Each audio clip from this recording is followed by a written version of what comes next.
Maybe love sometimes finds you like a murderer in an alley. Loving someone is like having your throat cut. It's like so dramatic, but I'm here for it.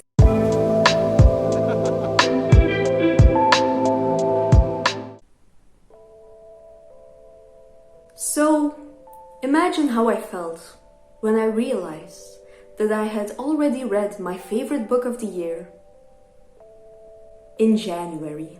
Let's talk about Deathless by Catherine M. Valente, a legend. I'm going to quickly summarize and then talk about more in depth about this book. If you haven't read it, go and read it. Stop this video, go and read it right now. It's amazing, it's fabulous, it's one of a kind, it's incredible.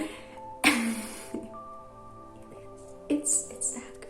I actually binged this book in literally 2 days. Now I recently, literally a few days ago, I reread it, taking my time, and it's still as good. Let's get into it. So the basic summary of this book, it's a retelling of famous Russian folklore, specifically one that's called Maria Morovna, or the death of Kashey the Deathless, or Kashey the Immortal, however you want to see it. So I was personally familiar with the source material, but I didn't remember that much about all of it, so it was cool going into this.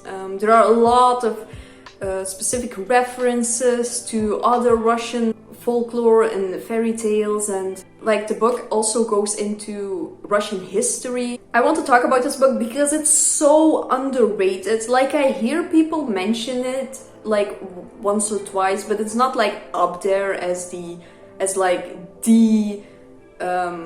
especially in fantasy literature, you know, on Bookstagram and all that. I feel this is heavily underrated. And this is actually the fantasy story that has everything.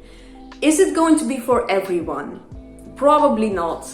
It's also adult fantasy, which is also not everyone's cup of tea. We need more adult fantasy stories out there, you know? You feel me? Yeah, it has everything. I literally wrote down complex characters, realistic and magical world building, a great female protagonist, because that's the thing with this story also. From what I've gathered, there are more retellings of this like specific folklore tale, but it's often from the male perspective, because there's also an important character, Ivan, who mostly is the center of the story in the other retellings, and in this case it's very much Maria Morovna, and it's her journey. Like, literally this book has everything. It has angst, it has drama, it has a lot of humor, which I personally really appreciated. One of the standout characters was Baba Yaga,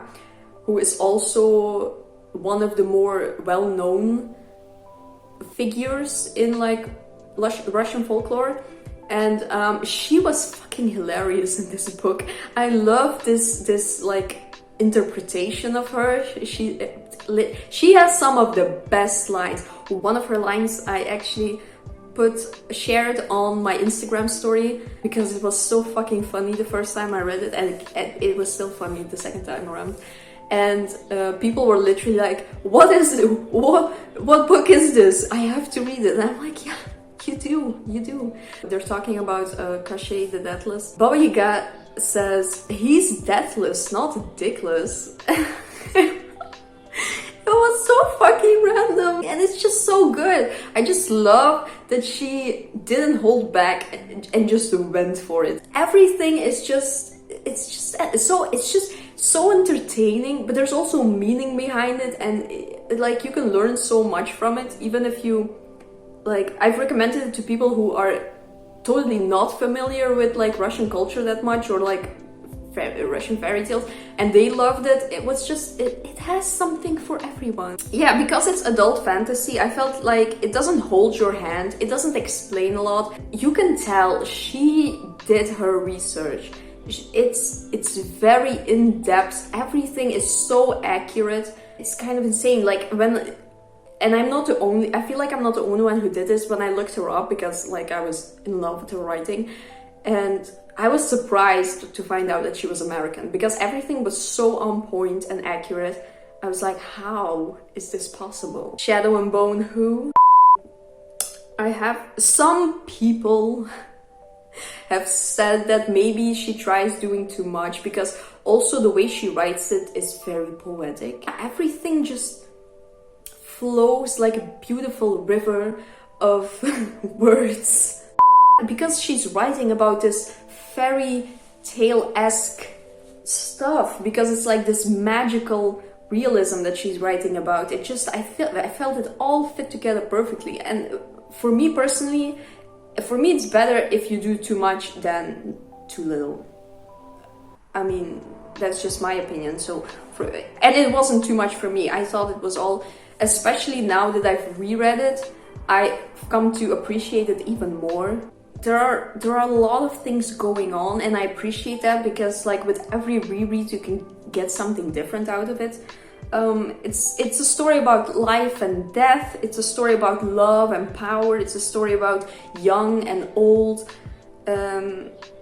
What I really liked is the comparison between war and marriage, trying to keep things together, things falling apart. It was really smart of her to use this historical setting of like Russia and everything that went on, and then at the same time comparing it to like these magical events that happen, or like this magical world where kind of the same thing is happening. It's so clever, it's so interesting.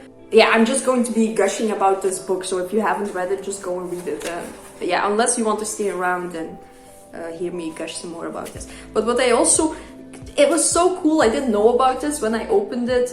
There are also poems incorporated by Anna Akhmatova, who is literally one of my favorite poets. And I mean, she's a staple of Russian female poets in general. But like, I was so pleasantly surprised. It's like, when I didn't think it could get any better, and then it just kept getting better. Yeah, I'm putting this video out there because I just want some people to talk to me about this book. I think Baba Yaga is literally my favorite, underrated favorite in this book, but she has the best lines, like without a doubt.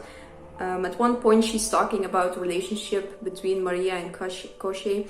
Also, very Persephone Hades, if you're into that. Not literally, because obviously the interpretations of their characters are nothing like this.